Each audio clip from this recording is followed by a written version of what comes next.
Hi, I'm Adam with ADI, and I often get asked whether I'm at a conference, presenting at a workshop, or in a classroom, the difference between evidence and justification. We hope this short video helps explain the difference between these two ideas. It might be easier to start with what doesn't count as evidence. Data alone doesn't count because it can't be used to support the claim without further analysis. Evidence must be empirically verifiable, it must be reproducible, and shouldn't contain statements like, because we think so, or about our gut feelings. In ADI, we define data as the observations or the numbers you take throughout an ADI investigation. Evidence is data plus an analysis plus an interpretation, and includes some type of graph or chart and a meaning of what that graph or chart looks like. I want to answer this in two different ways. First, should students include their data on their whiteboard? We definitely don't want to see all the raw data on their whiteboard. I want students to select what data is important and represent that in a graph or a chart and have them do the intellectual work on deciding what's important. Secondly, should students include all their data in their evidence? And again, the answer is it's kind of up to them.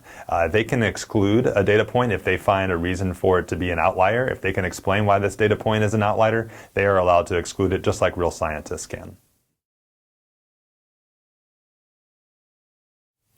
Explaining what the evidence means in ADI is really still part of your evidence because it's part of the analysis and interpretation. The justification should really be about the bigger scientific principles in play with this lab, as well as an assumption or two that was made throughout the investigation. A strong student justification will relate back to one or two key ideas involved in this lab, and they can often be found in the handout read during stage 1. The justification should almost be experiment independent and really shouldn't be about any sort of data analysis or interpretation. But I know that justification can be a little bit complex, so let's take a look at some examples.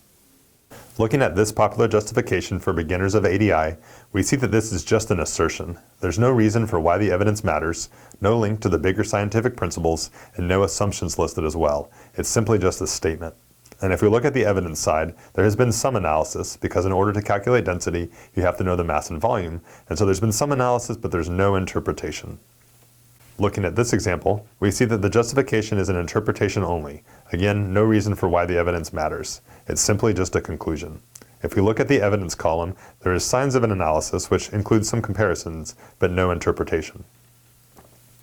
In comparison, notice how this justification talks about the bigger ideas around density, as well as makes an assumption about why the group's calculated values are different than the exact published values. Also, if we look to their evidence, there's a comparison and beginning to be an interpretation as well. In this final example, I've chosen actual student work from our blood typing lab, and I just love this first justification. The idea that blood type is inherited. If blood type was not inherited, then it wouldn't make sense to compare children's blood types to parents' blood types and try to figure out who could or couldn't be the father. This is a great example for tying in the bigger ideas in science to the point of the lab. Thanks for watching. We're here to support you in your ADI investigations, so follow us on Twitter and Facebook and tag us when you're doing some ADI investigations in your classroom, and we are happy to share that with the world.